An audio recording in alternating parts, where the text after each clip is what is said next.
Um, Hi, everyone. Thank you all so much for being here.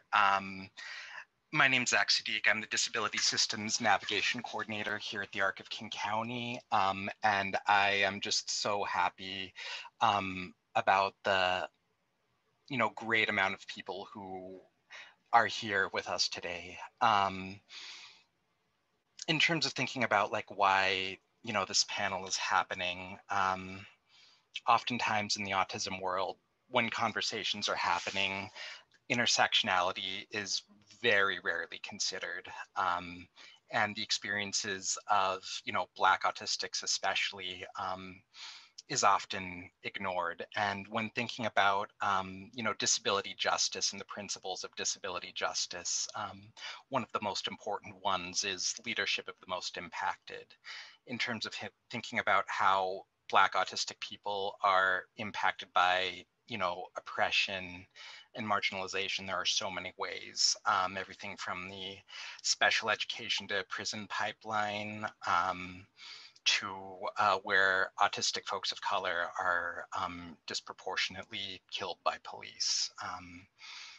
People such as Ricardo Hayes in Chicago and Stephen Watts in Illinois are, should not have had to have their lives ended the way it did. And in terms of thinking about, how do we stop that from happening?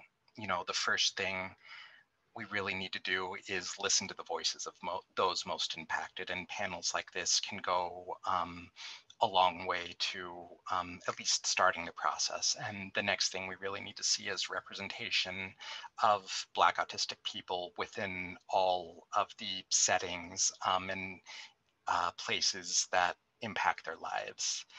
So before we jump into the panel, just one quick accommodation request. If one of the audience members is, or panelists has their camera on and is currently like moving or walking, we had a request to keep the camera off to, avoid vertigo or, similar discomfort. Yeah, and if folks have any other accommodation requests, please type it in chat, and one of the ARC staff here will help assist you as best as we can.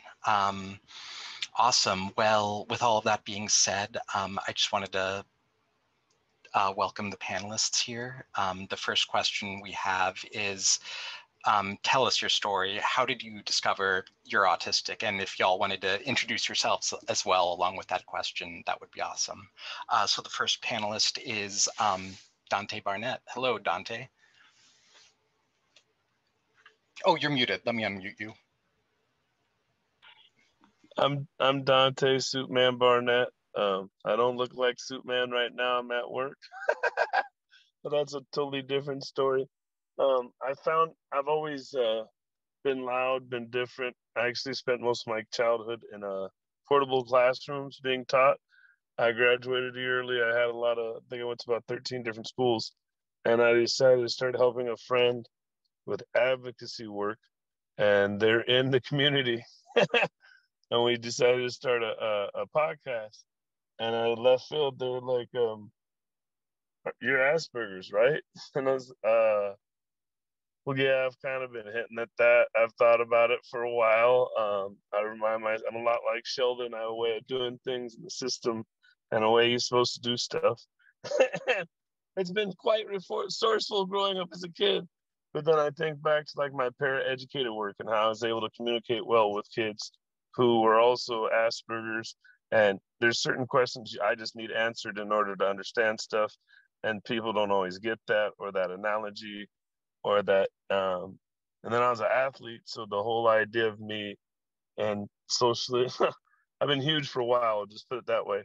So being a large kid, I was sent to behavioral classes and I was really just bored. And that was different, you know what I mean? Because I even watched it, like the white kids in Kent would be talking and having a good time, and the black kids would get sent to the office. Well, they're both doing the same thing, but one's being considered disruptive and one's not.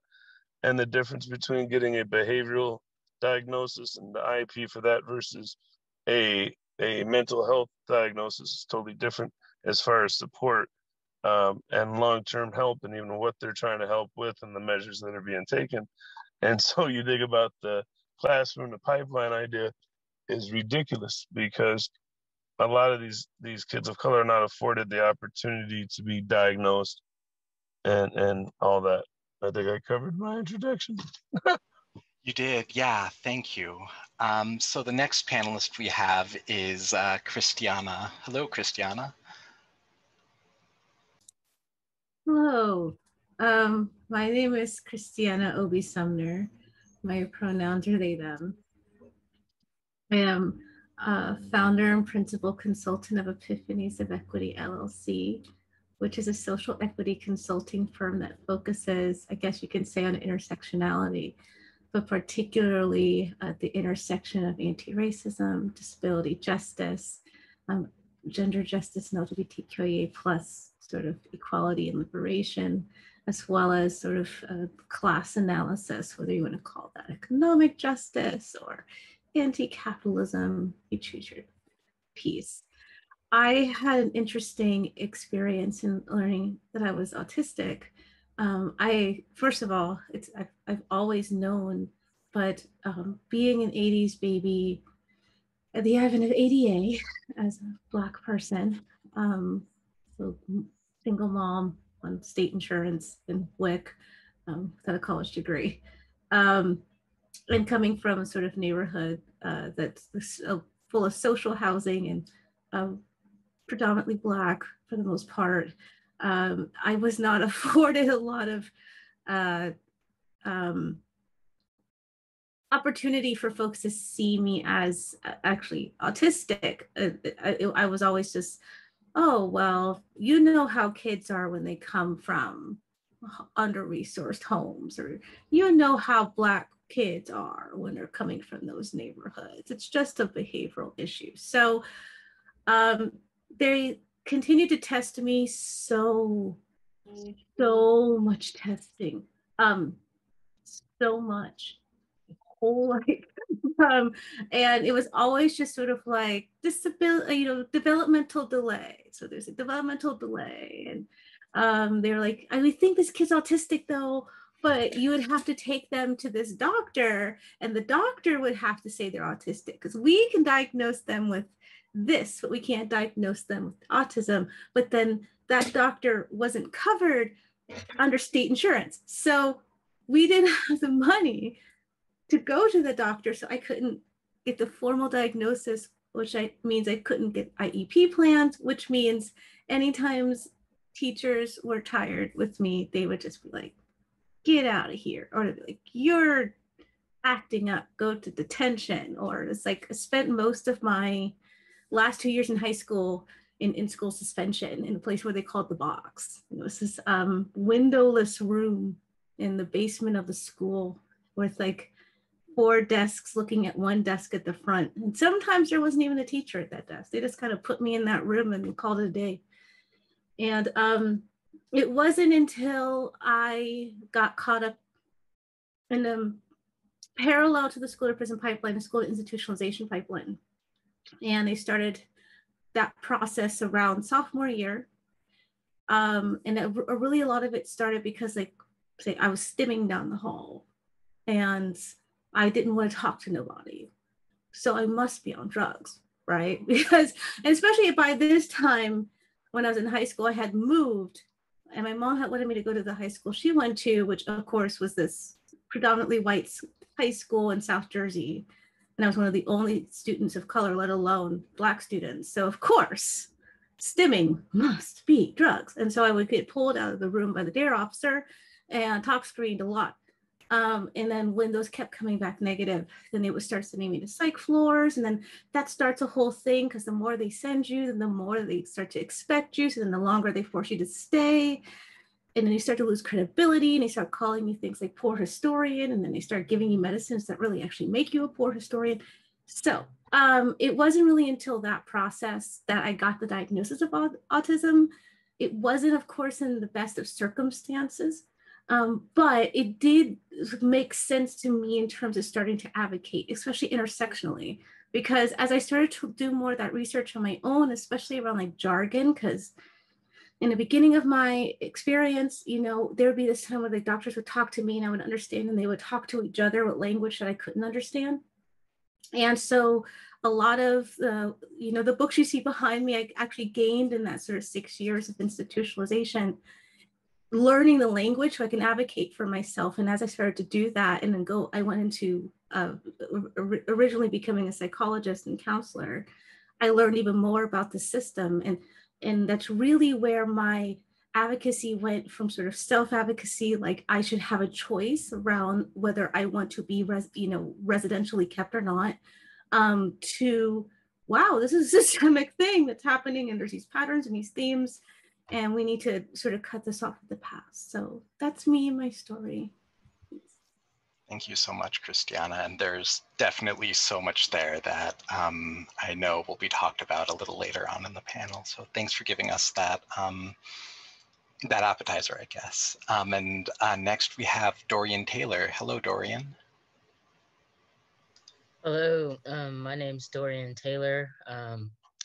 I use they, them, or he, him pronouns. I'm a young presenting, middle-aged, light-skinned, trans, masculine Black person with a multicolored hat on, pink shirt, glasses, and brown dreads.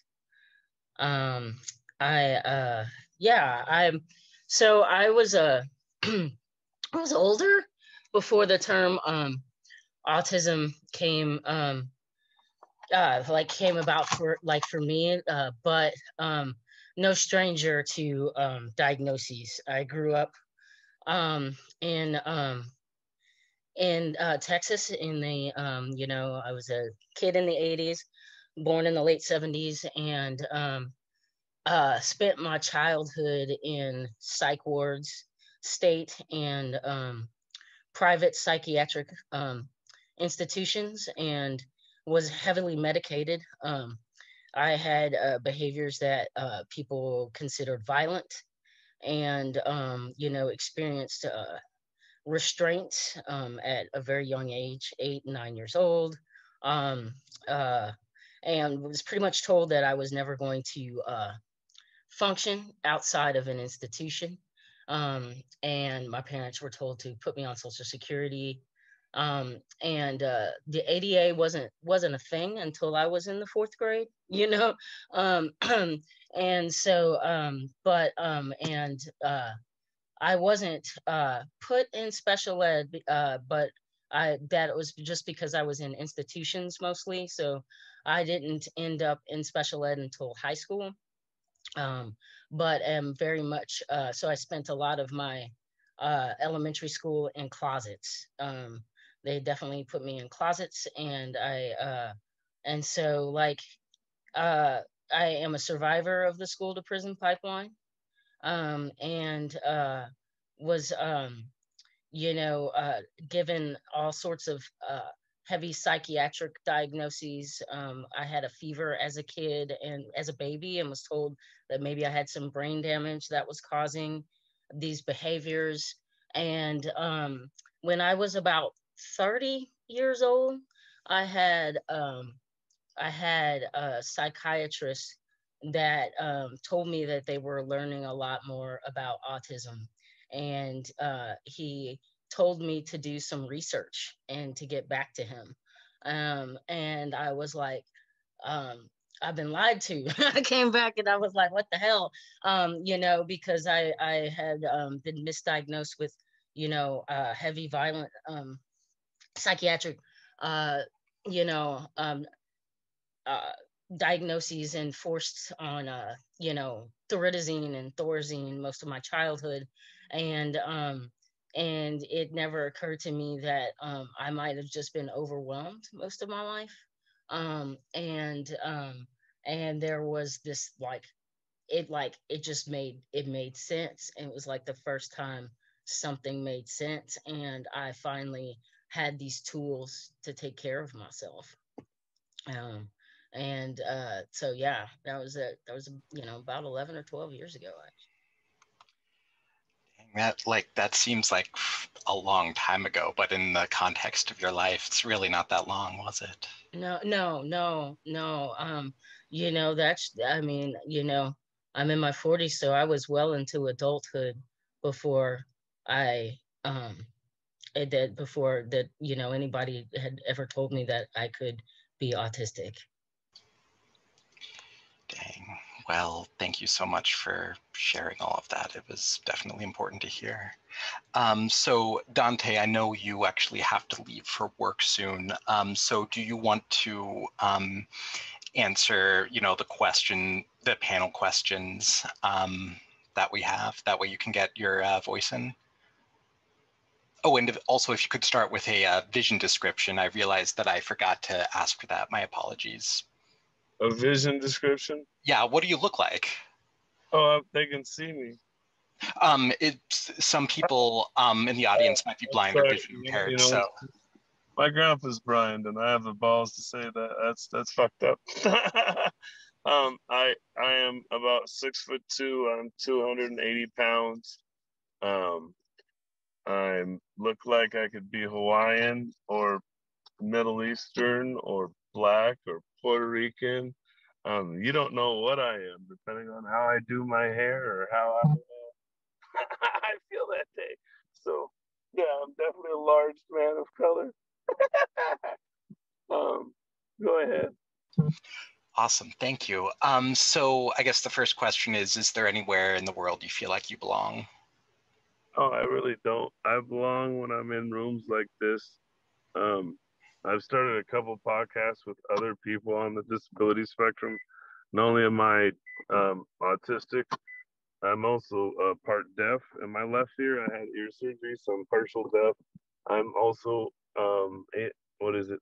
PTSD and high anxiety, right? And so I don't really handle things well, and I get like, I think I told you the story. In my worst time when my mom died at the hospital, they called security on me because I was scaring people because they could tell I was emotional, and that made people feel uncomfortable. And like, there's no other way to describe how fucked up life is when you can't, like, in my worst moment, I've had the cops called on me. So no, it's mixed. And on the spectrum, I'm pretty sure they'll share. In our community, nothing's wrong with that boy. They just special, or they just slow, or the resources aren't there to get the proper diagnosis. When they talk about the Disabilities Act, that wasn't around. I'm older. I think I'm the oldest on the panel. Right. So there's just certain things that like we don't even know about as a community or accept. And then I'm not full Black. I'm not full white. Most people don't even know what I am. So I didn't cuss. I'm proud of myself so far. Right. But Dorian, you telling that you're not supposed to tell. You never did tell anybody else's age, right?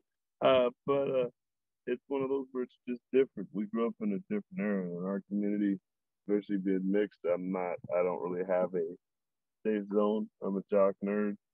I'm a big football player, but I've got magic cards in my car and stuff like that. So I'm a little mix of everything. Awesome, thank you. So the next question is, how does masking and code switching impact your life? Do you do them at the same time? Does the act of code switching and masking feel different based on who you're with in the moment? Yeah. I've got Black family and I've got white family. Those are both different people to be around and also different atmospheres to interact with. And so I code switch back and forth all the time, just not even at work, but more in my personal life, probably than my promotion. I mean, I do comedy, so I have to be very PC at some places, but then at other places, I'm allowed to let it out. And then I'm also 90% of the time I'm masking, but most comics are got some sort of issue, whether it be depression or they're neurodivergent or they're on the spectrum themselves. We're some pretty interesting individuals is the word I'll use, right? So you're always trying to figure out who those you can be true around and be open and honest. And then at my size, you know, it's scary because like I'm a physical touch person. I don't know my strength, and I'm big, and I want to touch and say hi. I'm a hey, I'll shake you when I'm happy, and you know, some people, oh shit, this guy's big. Damn it, I finally got. Holy smokes, this guy's big. Stuff like that. So it's I'm working on it. Every day is a different day. Yeah, that's definitely real.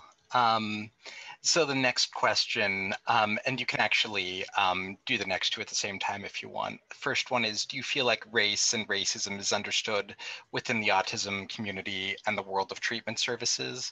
And then the fifth one is, do you feel like disability and ableism is understood within the Black community?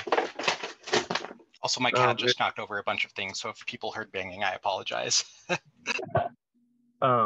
So there's two ways to look at it. No, in the community, it's I've been interviewing a lot of people, and I think we finally are interviewing our first Black people in the autistic community that are publicly out there.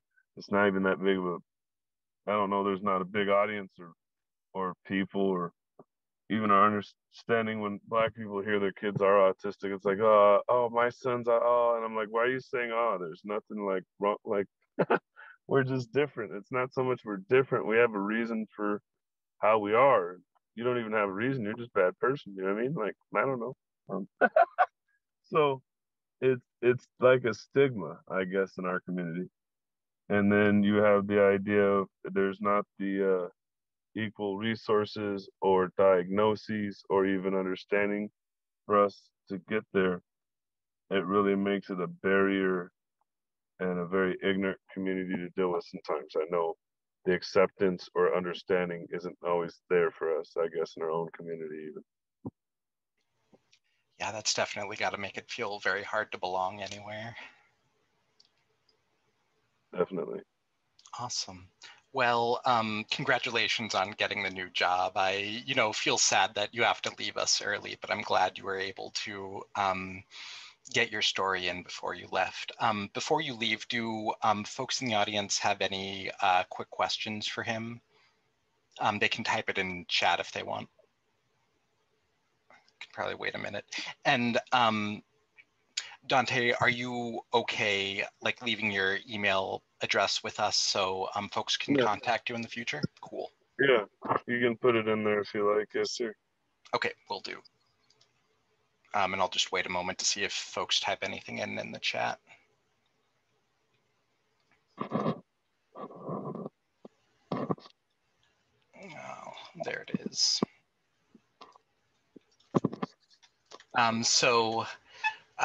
You beat me to it. Eric Mathis asks, where do you work and what do you do? My day job I can't disclose, but I own Suitman Productions. I specialize in non-white male comedy.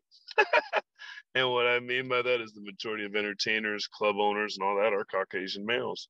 So I do shows for Blacks, mixed people. I do deaf comedy show. I do all kinds of podcasts. You can go to YouTube, Apple Podcasts. Just look up Suit Man, like Suit and Tie, Suit Man Productions. You can't miss it. SUITMAN, yeah. Suitmancomedy.com. Everything's there as well. But if I don't care if you're looking on YouTube, there's all the podcasts are there. We've got Love Dating with Disabilities. Half the people are here in the U.S. and the other half are in the U.K.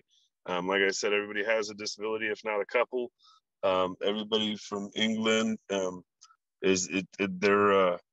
they're real big in their community over there, so they've got thousands of followers and people that know them from all over. So it's something different. In Autastic Artists, we highlight artists that are on the spectrum. Autastic is a combination of fantastic and autistic, so we made it Autastic, and it's just something different, something that gives people a chance to tell their story, the hope. There's usually a little anger before people get their diagnoses, and then usually a sense of fitting in or understanding once they've got one. So it's definitely a roller coaster of a podcast. It's not all peaches and cream, but it's everybody's story. It's the truth and how they feel and what they've been through. That is so important. And it's definitely on, the folks in the positions of power to listen to the stories, even if they're not easy to hear or not said in the way they're usually used to. Yeah, we had one panelist that talks about their struggle going through human trafficking and trying to get out, and how after finding out she was autistic, she understood how it made her more susceptible. And even other parents and people understanding that is huge to avoid somebody else's child, right? So it's not an easy conversation, but it was definitely one. Yeah, I never even thought of the connection between autism and human trafficking, but I bet it's more prevalent than we realize. Dang. Well, thank you so much for being here, even as short as it was. And I know we'll definitely be hearing from you a lot more in the future, and I'm looking forward to it. Thank you, everybody. I wish I could stay longer. Have a great day, you guys. You as well. All right. Dorian and Christiana, thank you both for your patience. And let's see, Rachel Smithers, are you there? Or sorry, Rachel Saunders, are you there? I don't see your name in chat.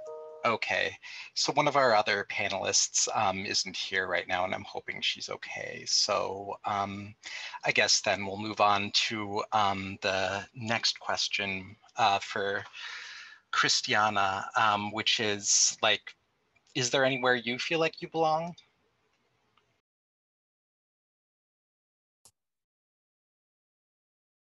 No, I don't. No.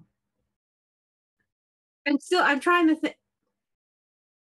I mean, because and when I mean no, I really, really mean no, because I was trying to think like, and I think we've been talking about this in the last year. And we're only talking about this in terms of police violence, right? Because I'm over here thinking like, do I feel safe at my mama's house? No, because we already know that there's instances where folks have, say, were in their grandmother's backyard and lost their life. Do I feel safe in my house or my bed? No, because we also have instances of that too. And in continuation of my story, after high school, my mom moved me to Louisville, Kentucky, where my grandma was. And so there's this really strong intersection,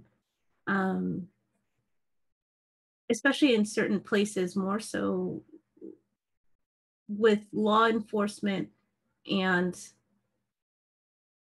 psychiatric services and involuntary institutionalization.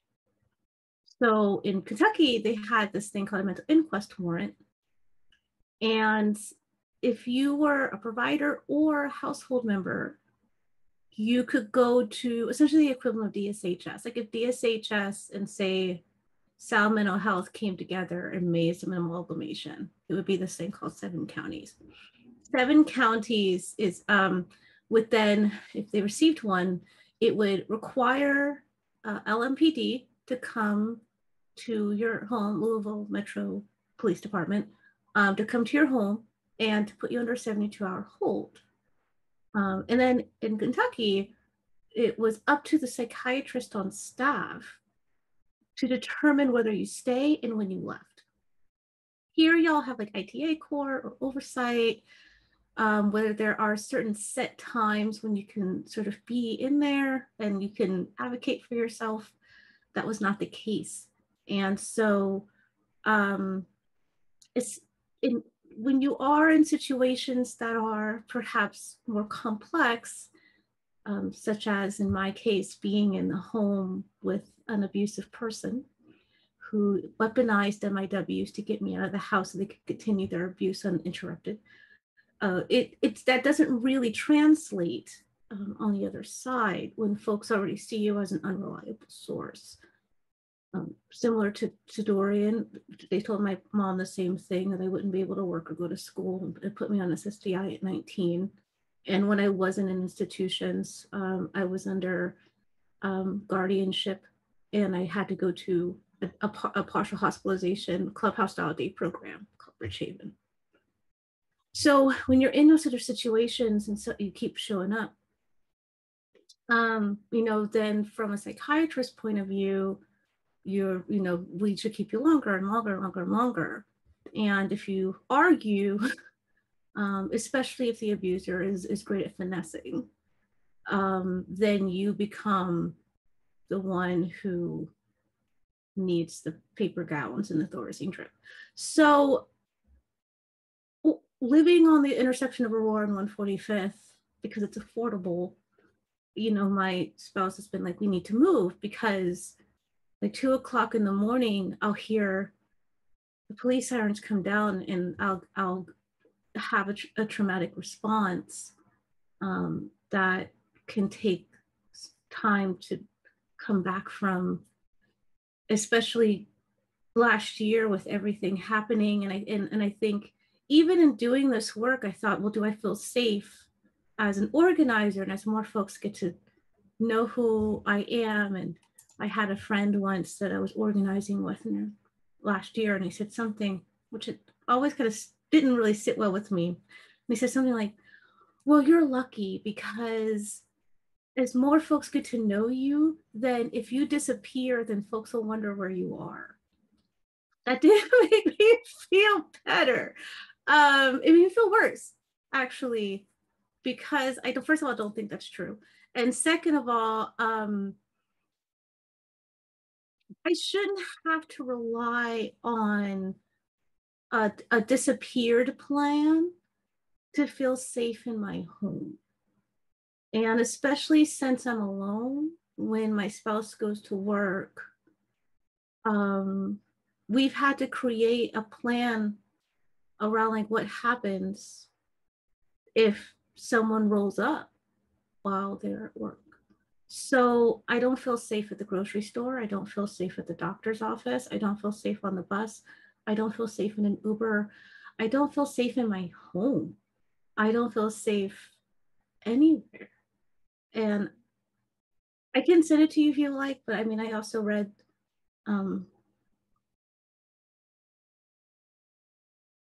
like Black folks with disabilities. There's this study they did, 9,000 people was in it, and they said Black folks with disabilities, from that study, 55% of them was arrested by age 28. I have been in family planning, and the Black maternal, the death rate for birthing folks, Black birthing folks, is 48, is 40.8 out of 100,000 births, and for white birthing folks, it's 12. Black birthing folks in particular with a college degree or higher are 5 times more likely to die than white birthing folks. So I can't even feel safe living my life either. I don't even feel safe that if I needed help that I could call 911 or go to the hospital to give birth or go to the grocery store. So it becomes a very difficult life to live in very complex and compounding ways. Thank you so much. It, you know, just through telling your story, I can hear, you know, all of the pain and all of the sadness and harm and hurt. And it was, you were only telling your story for a few minutes there. I can't even imagine what that would be like for 30 plus years of your life. And I've really, you know, appreciated, you know, being able to see the connection between, you know, structural oppression, you know, where all of the systems essentially interlock and, you know, create very harmful situations for folks of color and disabled folks, and then seeing like how, you know, it impacts you on a micro basis. I don't mean like micro as in it's like little or small, micro as in it's your story, like about you, and it's just like thinking about how it impacts like all the other autistic folks of color I know, there's a lot that really needs to change there. So I really appreciate that, you sharing your story, and I hope folks will take it to heart. Dorian, can you relate to Christiana's story? Yeah, tremendously. Yeah, I don't, there's not very many places that I feel like I definitely feel fortunate to have a lot of friends. Like my friends don't all like live in the same city, you know. I just spend a lot of time, most of my time alone. I've never really been partnered. Um, I'm not close with my family. Um, and and I kind of feel like a satellite. Um, is a part of most communities that I'm a part of. I also intersect disability community. I I am I have a spinal cord injury. I am a wheelchair user, and I received that injury as a result of police violence. You know, I was denied medical care at a neurologist appointment because of my mental health history, and I refused to leave. And people are scared of my emotions. You know, I was just crying. You know, and my life has changed forever. I, you know, if I show any emotion in my voice, it's met with fear. I don't have to raise my voice um, for that to happen.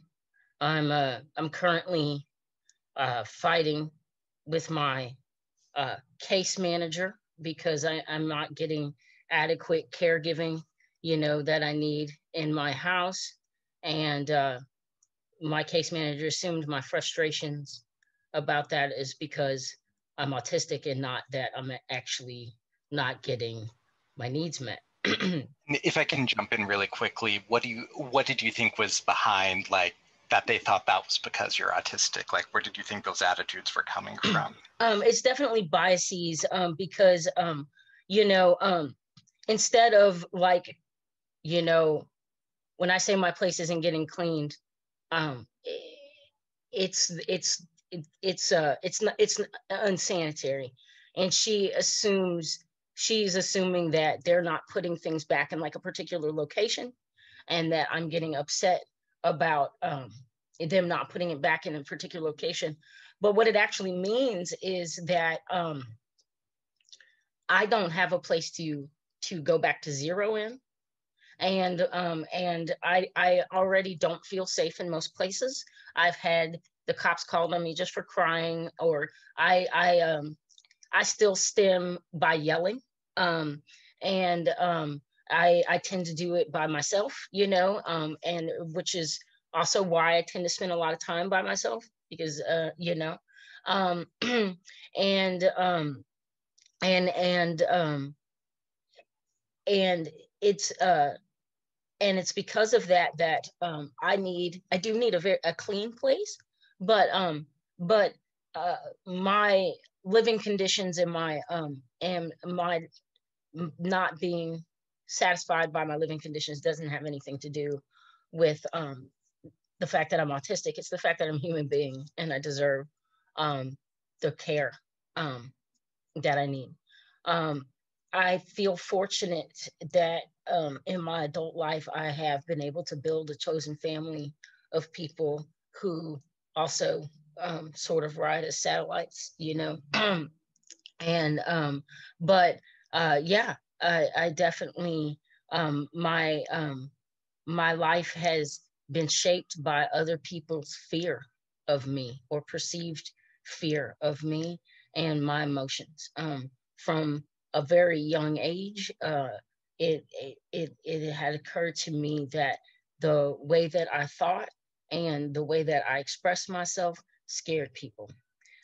So that I have to subdue myself. I often don't get needs met because I can only speak when my voice won't change inflection. and you know, if it goes up or down in any way.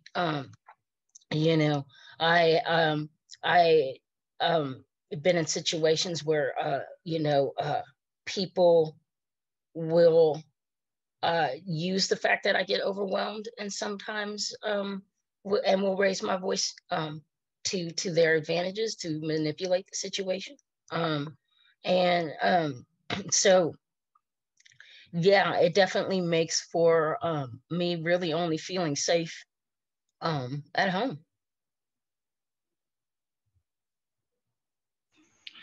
Yeah, it sounds like there are just so many compounding factors there, and I can just tell from your voice, like the stress of like always having to control your voice, control your cadence, control your affect.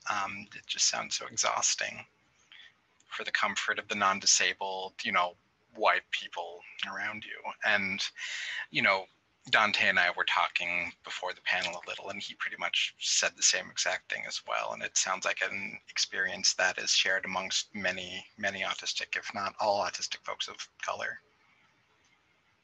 Yeah. And actually this ties in pretty well to the next question, which is, how does masking and code switching impact your life?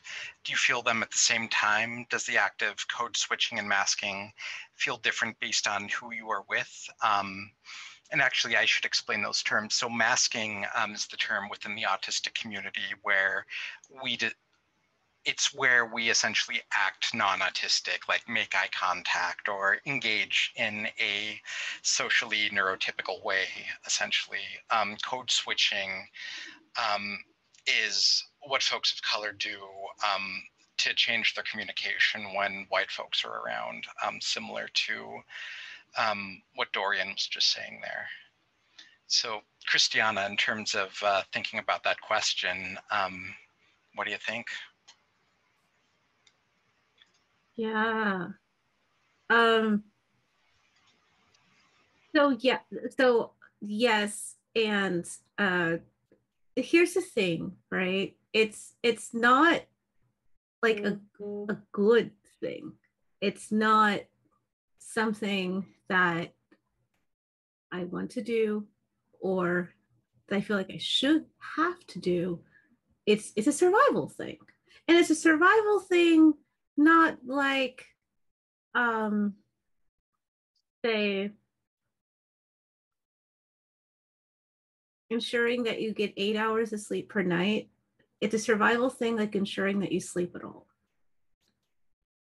So a good example of how this can come up is the horrific doctor's appointment, all doctor's appointments, just any of them.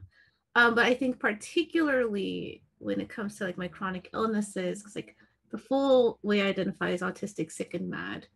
And so when I go to, so I get a shared, I've been spending the last 6 years explaining to this doctor that I need to go to the pain clinic. Why? Because I was given a surgery which they botched, which they won't acknowledge. And then that led to sciatica and other complications, which led to a chronic illness, right? So on top of that, I have a psych history, as you know. And because of my psych history, everything is anxiety. Now, this is definitely something that you hear for folks who present as femme, which is a whole situation because I'm non-binary. But doctors will definitely be like, oh, you have a uterus. It's anxiety. You know, like literally hysteria, the root word came from this origin. They thought that your uterus was like moving around in your body, like, oh no, your uterus is in your arm. And so now you have to get it back into your pelvis. That's the way they used to think in the beginning of the 20th century, by the way. So you go to the doctor and you see and I see a therapist, and I've been seeing a therapist every other week for decades. I mean, I have to, right? Because Medicare and Social Security and requirements. And so I go to the therapist. Okay, the therapist is like, no, there's an organic situation. No, you must be wrong, because you know, Black folks, they have a high pain tolerance. So, you know, if a Black person is saying that they're an extreme amount of pain, then you know they must be malingering, which is also a thing. not only historically have they denied Black folks pain, but in some medical textbooks, even to present day, you can find that they are teaching folks that Black folks not only have lower thresholds of pain for serious, and so there are tendencies to give Black folks less pain medicine if you give them pain medicine at all, and that includes anesthesia, which is one of the reasons why there's such high death rates of things like a Black person of marginalized gender is 3.5 times more likely to die of a cardiac issue in the ER room, the waiting room, because they don't acknowledge that Black folks experience pain. So here I am. Imagine yourself in my situation. I'm in the pain clinic. I have to talk to the pain doctor about the pain. I'm in searing pain where I want to cry. I'm being told that the pain is in my head and that you have to go through the mind-body connection. So the difficulty of this, especially when I used to work in social services, is if you're not Black in particular, but especially if you're white, there is a usefulness to raising your voice a little bit. You're advocating for yourself, pushing back against a doctor. How dare you tell me that this is not, that I don't know my body? I want a second opinion. I want to talk to the cultural navigator. You know what that does for someone like me? Number one, they put it in my chart. Now I'm a difficult patient. I'm confrontational, and they send me back to psych. This cycle continues to happen. The problem, though, is on the other side, I sit there and I talk in the voice that I have not only been conditioned, my conditioning started in the institutionalization because it's part of, the behavioral analysis, especially of the partial hospitalization, is being able to communicate with folks. Like, I always knew how to perform. I've always been a ham. I can perform. Is it something I want to do? No. When I'm usually not on screen, I'm nonverbal. I have a whole series of ways of communicating with folks when I don't have to. So I'm sitting here and I'm explaining, I'm pulling out all of those collegiate words that I learned for just the occasion so that they can't talk in their special language around me anymore that I can't understand. What that means though is, oh, well, they're fine. Look, they're able to sit here and articulate what's going on with them clearly and concisely. They have research and lists, and that must mean that their pain is not as bad as they're making it out to be. So you're in a situation where you have to both mask, oh, no. I'm as neurodivergent as I seem. Please actually listen to me and take me seriously. Please actually hear what I'm saying as actual words and not just the ravings of someone you just see as this mad Black person in your office.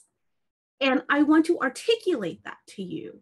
And I can do that in a variety of different ways. I can do it in an academic way, professional way, conversational way, AAVE, you got it, I can give it to you. West Coast, East Coast slang, Southern accent, what do you need? But at the end of the day, it seems that no matter what I do, and this is why it's a losing battle, it doesn't help. This is just true in professional environments, in educational environments. This is even the case if you get pulled over. There's really not any reprieve here, because at the end of the day, what's happening, and I won't get too into it because I know that once I start talking about social equity stuff, I can get a whole thing. But what I will say is what is happening is that in these situations that folks have this archetype of us, or really a stereotype of us that is so dissonant and is seen with such a light that they've been socialized and conditioned to assume and have expectations about who we are, that we have to go above and beyond to prove to them to the opposite. The onus and burden of truth is then put onto the disabled person, on the person themselves to show them, oh no, we're not what you think. As my spouse says, that there's some things that walk into the room before I do. And the fact that, and this is also where privilege is, right? Because the privilege here for someone who is not in these intersections is that they don't have to actually do this. There's energy that they save, not having to plan and strategize, not just ahead of time, but in the moment, and like consider exit plans, have panic words that you can text really quick to someone outside to make sure that they can get you out of the situation if they call 911 before the cops come. There are a lot of those different sort of things that folks can just go to the doctor's office. Not saying that there isn't still barriers, but there aren't those. So I think that part of it, and part of the work that I try to do, is to get folks to see that there are areas of inequity and oppression and exploitation and marginalization that we all participate in. Like if we do a thought experiment right now, and the instant association and image you have in your head, instant, I'm not saying what you're thinking about, instant association around the word professionalism, what comes up? I bet you Vegas odds, the person who comes up is an able-bodied, straight-sized, white person in a suit. And if that is what is coming up, then between your instant association, which is the socialization and conditioning, and this is the unconscious bias, and the truth of someone in their reality, in that gap in understanding, people construct meaning. And that construction of meaning is where crap hits the fan, right? And this is why we need the amplification and leadership of those most impacted, most intersectionally impacted, because we're the ones, not with just knowledge of things, but the embodied wisdom of what's really going on. And it's not going to be possible to instill wisdom into folks who do not have an embodied experience of what it is I'm talking about. So the strategy for everyone, as we're here learning about this because we care, that as we're trying to save the world, thinking about ways that we can save the world from ourselves. And part of that is disrupting systems and status quos and cultures that require folks to show up and shuck and drive and perform for you what your cultural expectations are for Black disabled folks. Because if I could go through this world not having to code switch and mask every single moment of the day, including right now, which is why I'm wearing makeup, that would be great. Yeah. Thank you. I think that just from hearing what you said again, so many things, you know, just the idea that like privilege is not having to learn the lives of other people and what other people go through, and not having your life like negatively impacted as a result. And we really see this perpetuated in, you know, the medical system, as both you, Dorian, and Dante have said. It's so easy for providers, a lot of providers I've seen, to just assume, you know, mental illness or psychosis, when the real issue is like, you know, institutional and systemic racism and ableism. And yeah, there's a real entrenched oppressive culture in so many of the agencies I've, you know, seen that really needs to change. And it's just a reminder that like oppression, ableism, and racism, though they can impact people much differently and at greater impacts, there's still some very similar mechanisms behind them. In the terms of like thought distortions, you know, that exists in the hands of those who are doing the perpetuation. So yeah, thank you so much for sharing all that. So the next question we have is, do you feel like race and racism is understood within the autism community and the world of autism services? Dorian, what's your experience been like? No. So I chuckle because I'm going to say that I'm just going to go ahead and say I think the larger autism community has a racism problem, hands down. As far as services, you know, I was 30, you know, and never really got a solid diagnosis because I had to pay for it. And was told I was literally told by the doctor that it was pointless to get a diagnosis. So we'll start there, you know. We'll start about the fact that there is this prevailing idea that that autism is not something, you know, autism services don't have to extend into adulthood. That's a problem across the board in general, and it has nothing to do with race. I think, you know, as kind of going a little bit on the question that was beforehand, that you know, I grew up, you know, I'm first generation out of Jim Crow segregation, so I grew up very much with you know, respectability politics and masking as a part of my culture. And I think people don't realize that code switching is just masking. That's all code switching is. And so like you're masking your blackness to be comfortable for white sensibilities. And so and so that reflects and plays itself into the larger autism community, because that intersection is missed, that there's a masking upon masking when you're a Black autistic person. And white autistics like to use the fact that they're autistic as a mask for racism. And there is a huge push. There's a white supremacy problem, frankly, in the white autistic community, and a lot of autistic scholars don't believe in critical race theory, and they're completely outspoken about it.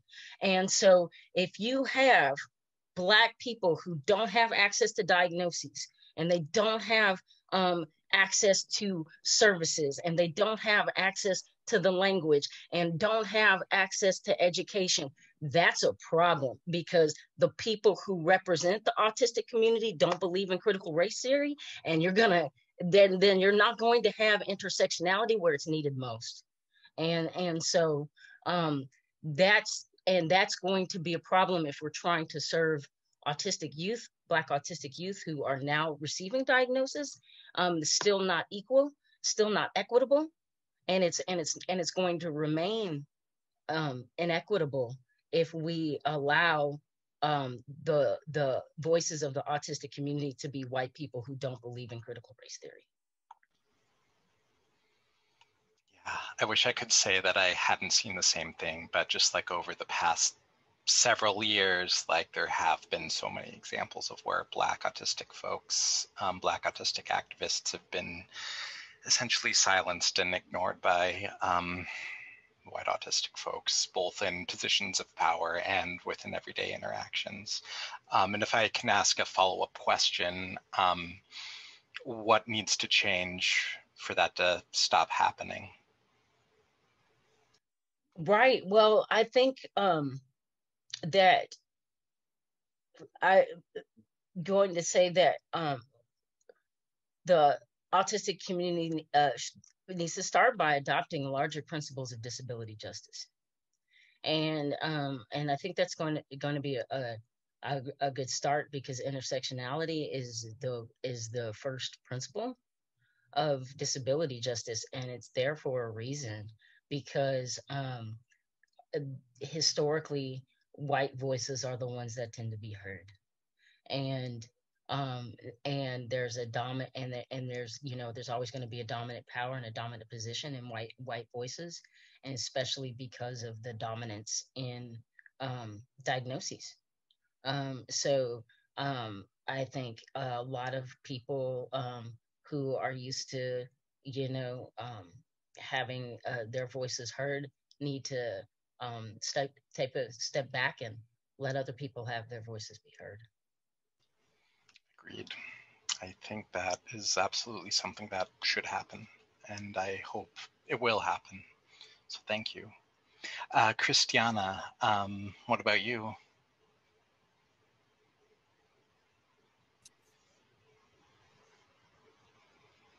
The question about what we should do to ensure. Well, if you agree with Dorian, if race and racism is understood within like the autistic treatment community, the autistic community itself, and then, you know, if so, what should change to end all that? Oh, no. No, not at all. I mean, here's the thing. There is an underlying issue of racism, anti-indigeneity, and anti-Blackness that not just this particular country was literally built upon. It is the fabric and the material interwoven that creates the tapestry of our entire society.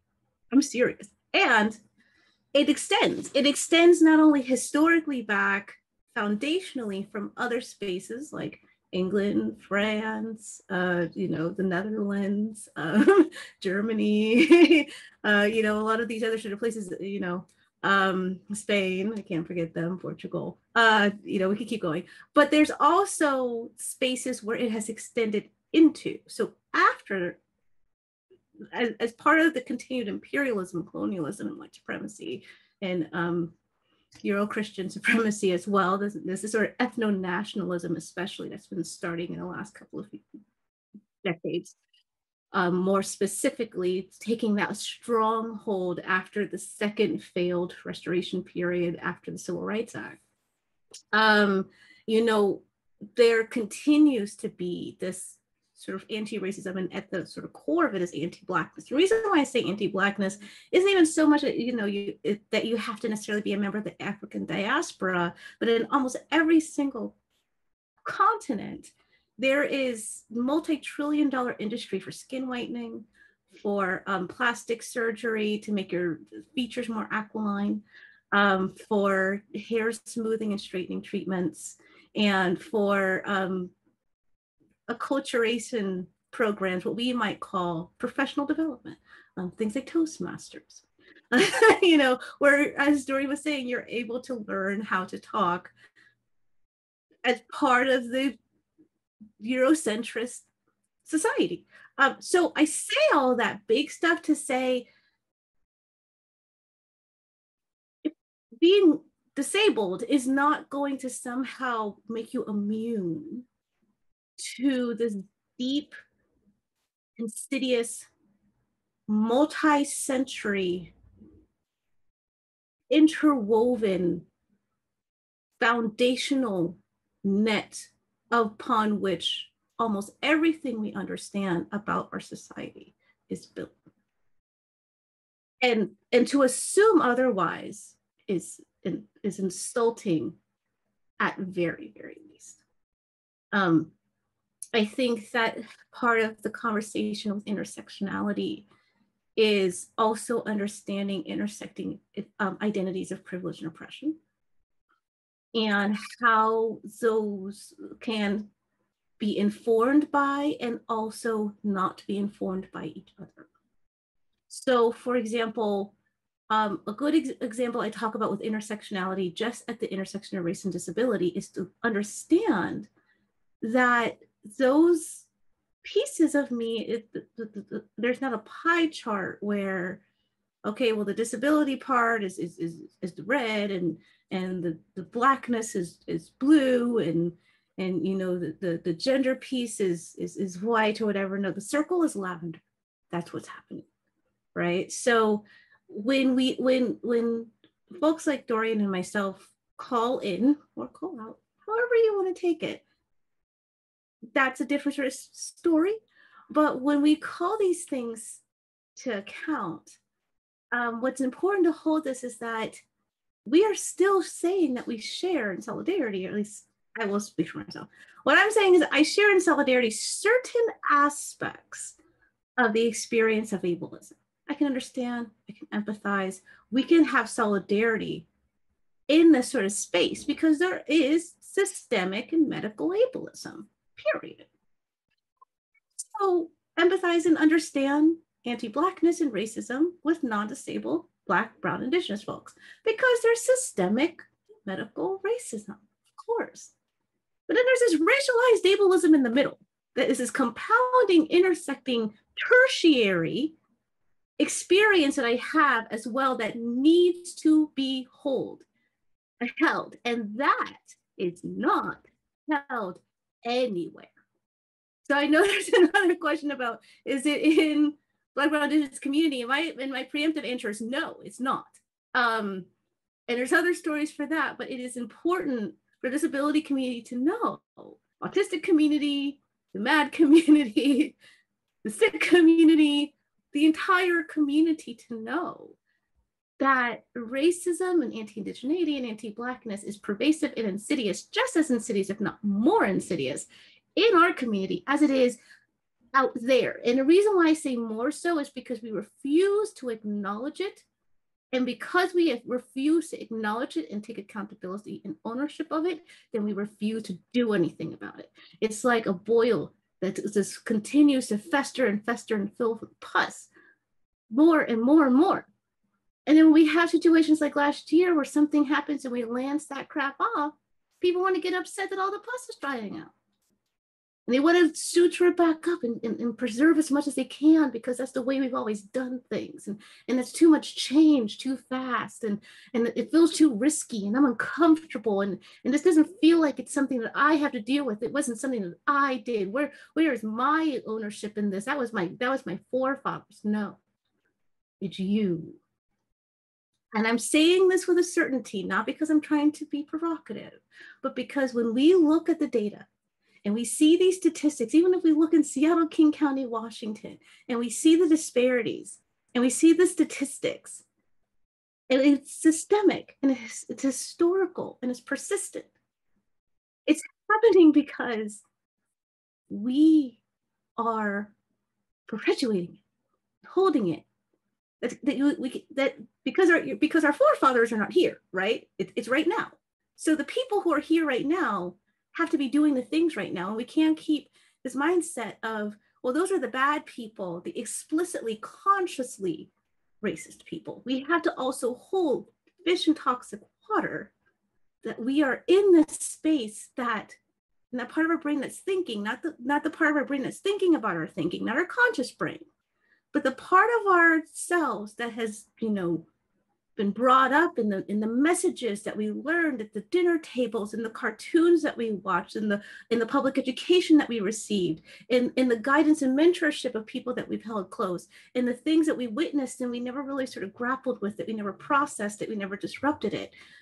Those are the pieces that we as a community, and really non-Black, Brown, Indigenous folks in particular, and then we talk about anti-Blackness, and we have these different sort of concentric circles of accountability, sure, but really when we're talking about sort of racism and issues of, to say, Eurocentrism and white supremacy, we have to talk about how we're complicit in that.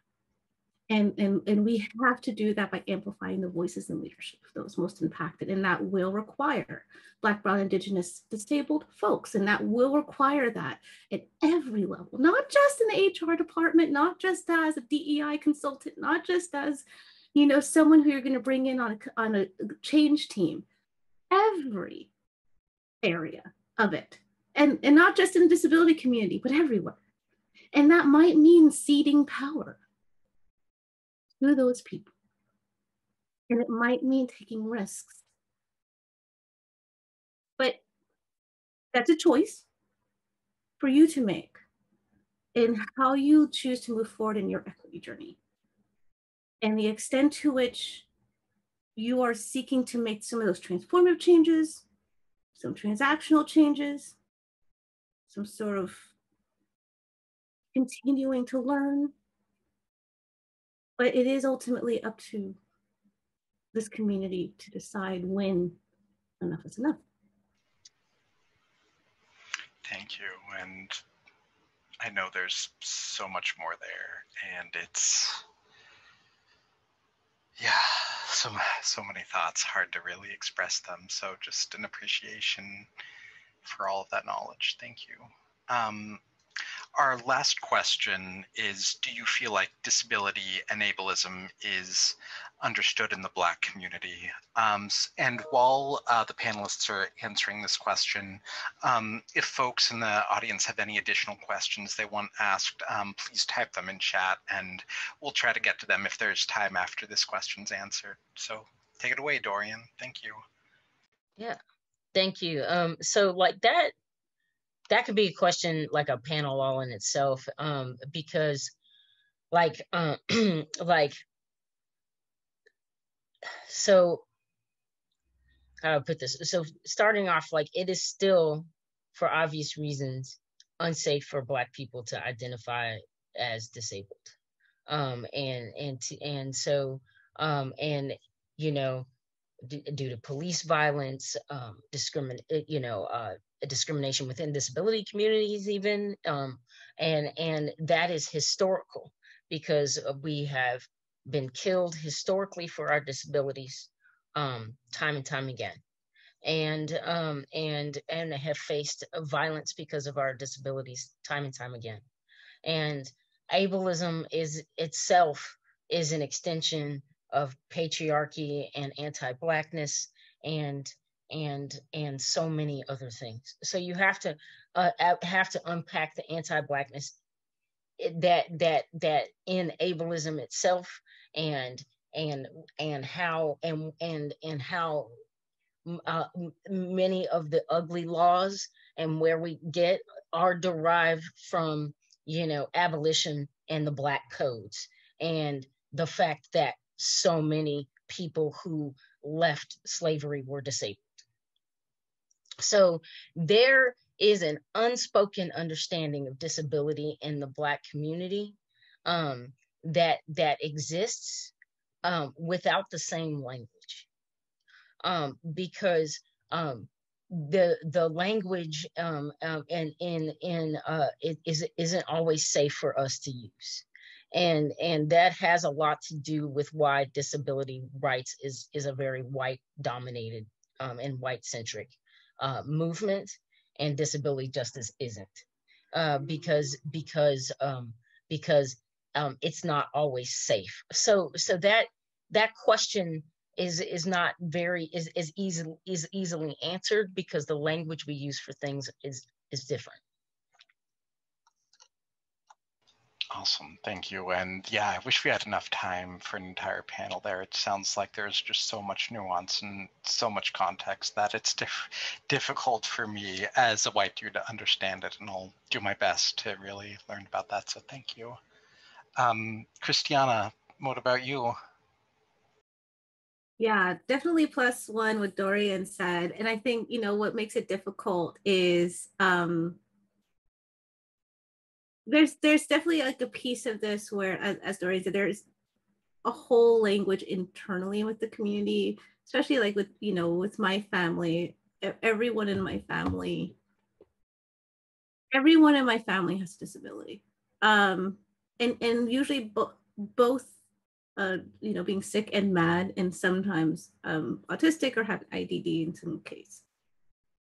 But we didn't call it disabled necessarily. There was definitely, like, my grandma had someone who come to the house and clean, but grandma called them a homemaker. My uncle would, use prescription medication for pain, but then we'll call it something like my go-go pills. And, there's just like these different sort of things where I think wanting to divest from this idea that, like, I'm disabled. And there's this other sort of piece of that, and I guess sort of in my last thing where I'm like, no, is because in general, some folks can have experiences, and my experience has been that I've been in community where, like, disability is just disregarded. Like, it's just seen as something that, like, cannot exist. I've been told that I couldn't possibly have, be depressed, for example, because that's something that white folks do. Seriously. I've been told that, hey, I have this situation. It was part of my chronic illness. And they're like, oh, just say Jesus and it's done. I have, had folks tell me that if I am continuing to see, have these issues, that's because I'm being negative, or my vibrations aren't high enough, or I've been hanging out with white folks too long, or I'm overthinking. And I think that there's this sort of this tendency, I don't think to be mean or dismissive, but I think for protection.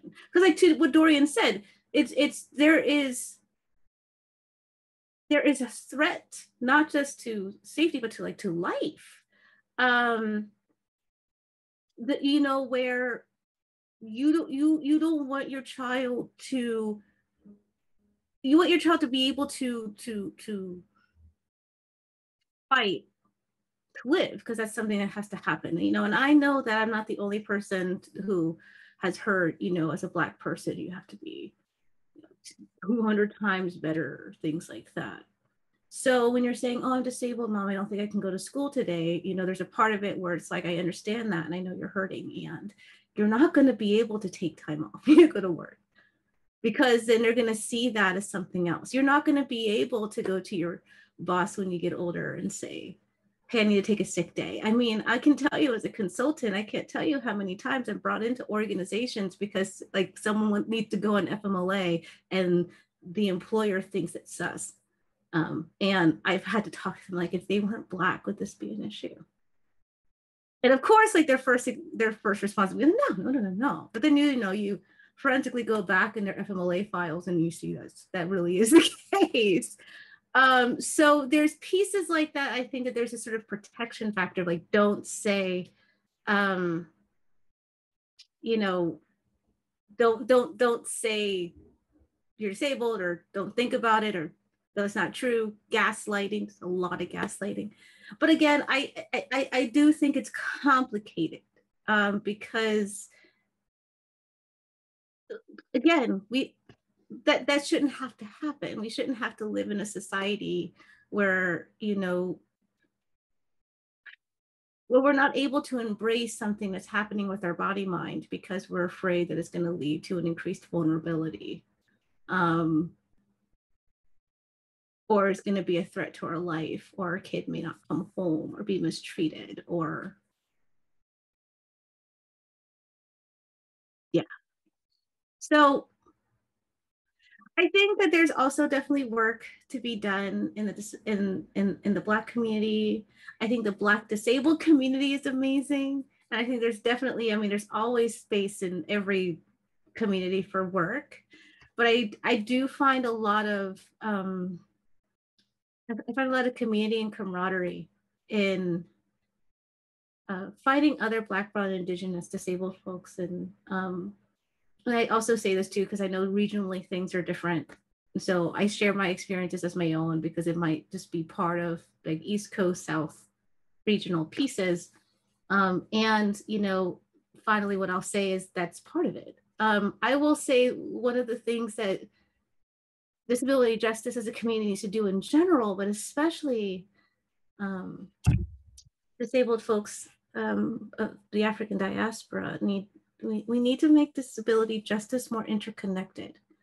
So we need to learn how, say, racialized ableism shows up in different regions of the United States, and different regions of North America, and different areas of Western society, and internationally, because there is these larger themes and patterns of things are going on. Yes, it's a huge issue. It's a 600-year issue plus.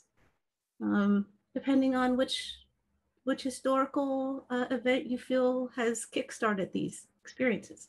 Yeah, I think it's complicated. I think especially it's complicated in mixed company. So if you hear me hesitating, there is so much of this, again, that like there's a difference between knowledge and wisdom, and this is definitely one of those things that is hard to explain without some of the wisdom of what it means to be in the Black experience. And I just want to preface that there might be some of this that is hard to understand.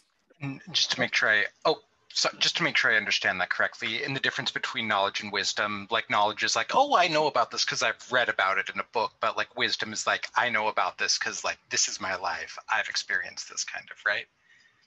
Yeah. So like you see behind me, if you can see behind me, there's like this stack, Billions stacks. Of books. There's bookcases full of books, there's piles full of books, there's books everywhere, right? And so there's a lot of knowledge in this room, and I can gain as much knowledge as I want about experiences I don't have, but I'm never going to be able to gain the wisdom of that knowledge, because I'm only going to really be able to know about it theoretically or intellectually or sort of in this sort of space where I'm in imaginary. And the radical imaginary is great, but there's a difference between approaching something theoretically and having an embodied experience that offers an additional layer and nuance to the knowledge that you're building. And so that is where that wisdom is, in that practice of it, in the experience and the accumulation of experiences of it, and sort of being able to embody what this book is saying. And so I forget who it was, but I think I want to say it was one of the old white philosophers, like someone like Descartes or someone, but they said that there's nothing more dangerous than a person who's read a single book. And that is definitely important here too, especially in terms of this equity work. I encourage folks not just to educate once or educate for a little bit or educate for a couple of years, but to commit to lifelong education and learning. And even then, continue to amplify those, the intersections of those most impacted, who will be able to, in that moment, already have the wisdom embodied that is needed to help. Awesome. Thank you, Christiana. Dorian, it looks like you had something to say there. Yeah, it was along the lines of something that was said a while back, though. I as far as like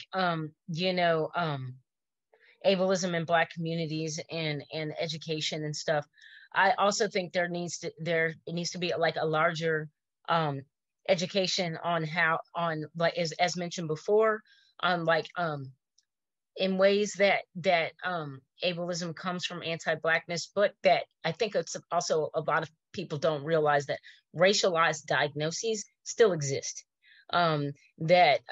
Not like in addition to not having access to the same diagnoses, and diagnoses that are no longer used in or things of the past. We have things like oppositional defiance disorder, where the precursors to developing this condition are having a parent who's faced incarceration, or living in poverty, or neighborhoods that might see more violence. All of these are precursors to developing that, and it leads to being and is one of the things that lead to more racialized diagnosis instead of things like autism. Awesome. Thank you. Yeah, and that is important. Definitely. Look, as I mentioned in chat, like I have seen such a different pattern in terms of like what Black autistic folks are diagnosed with compared to white autistic folks, and even considering like different genders or so many other different factors. Yeah, that's so important. Thank you. So that was all of the questions we had prepared ahead of time. So I'm wondering if anyone in the audience has any questions they'd like to ask the panelists. If you do, please raise your hand in the participant tab. It's at the bottom left of the participant tab, and then I will unmute you when you raise hand. Otherwise, you can type your question out in the chat as well. So whichever one goes first. So we have a question from Rebecca. Any thoughts how people working in K-12 public schools can address these issues, both in diagnoses and with instruction? I'm a school psychologist who is often the first to give an educational diagnosis of autism.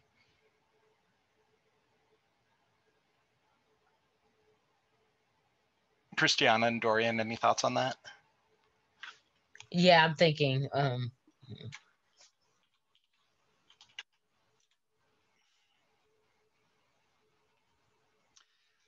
It is a good question.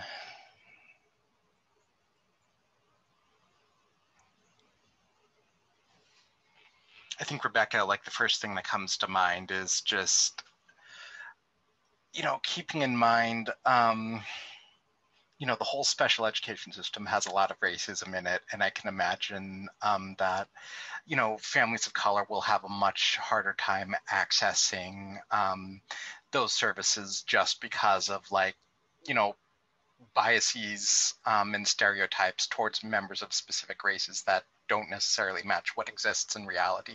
So I think challenging those assumptions, you know, could be effective potentially. And one thing also to address is so many of services in K through 12 education, because it's you know, one of the problems with the ADA is it's so reliant on diagnoses. And so if you have the fact that children are only diagnosed, if a child is only diagnosed with conduct disorder and they're autistic, then the K through 12 system isn't going to be able to address their needs because they don't have the proper diagnosis for it. So the one of the things that would be addressed is probably trying to tackle some of those policies that you know, that services shouldn't be so tied to diagnoses, because that alone makes services inequitable. Such an important point. Thank you. Because the problem is not being necessarily diagnosed with conduct disorders, it's that they're not being diagnosed with anything else. And then not being given the right supports anyway. So yeah, such an important point. Thank you. What about you, Christiana? The difficulty for me in this question is that it's I understand it as a downstream issue. And what I mean by this is that, like, the public education system has a lot of work it has to do upstream before we start talking about the person. And while I know that, say, like a diagnosis and in-school instruction or instruction can lead to like IEP plans and things like that, what we're doing is we're trying to patch together the brokenness of the system that the person's in. So, you know, like, if I think we need to address the systemic and historically systemic issues for disabled youth, for Black, Brown, Indigenous youth, and particularly for disabled Black, Brown, Indigenous youth. And I mean, we're talking, what is it, 60, 70 years since Black, Brown, and Indigenous youth could even attend the same schools, attend schools at all. So, you know, this is a relatively new conversation. And then on top of that, ADA was 31 years ago. Has been, and I say this with the timeline, there's been a relatively short amount of time given the length and historical impact of this problem, right? And I don't know if we as a society has really taken the time to root out the historical and systemic inequities and harms in the public education system, where I feel like there is suggestion that I can give that would lead to equity based on the individual person in the diagnosis. So there's a both and, I guess is what I'm saying. And you know, if you are, say, doing an environmental review and you find out that your water table is toxic, you can do everything in your power to sort of build a filtration system and clarify your water and to make sure that the water you get out of your well is going to be drinkable.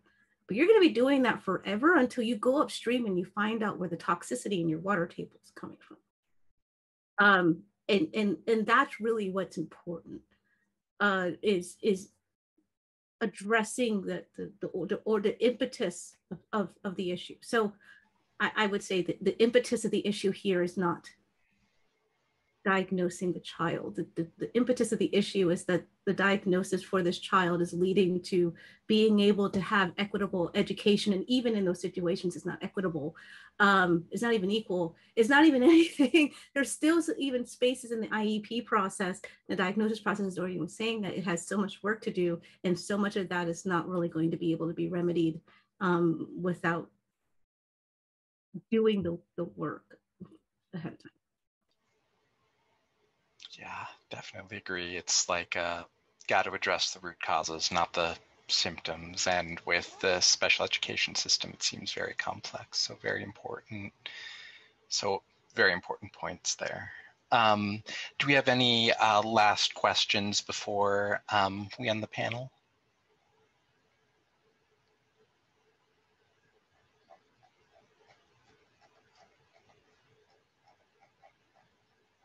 I'm not seeing anything in chat, and I'm not seeing any raised hands. So would you both be okay if I shared your contact information in my follow-up email with the audience?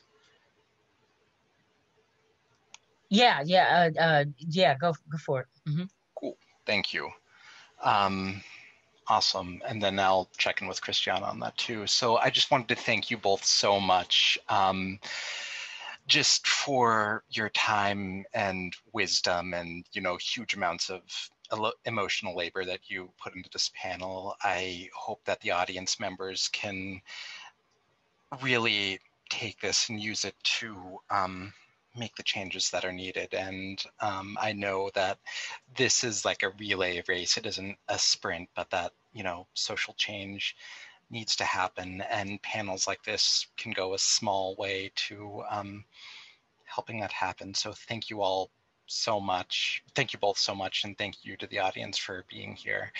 We are recording this presentation, and it should be uploaded probably by tomorrow. So I'll send it out to everyone who RSVP'd, and feel free to send it to anyone who's interested as well. And until then, I hope you all, everyone does well, and take care of yourselves. So thank you all so much.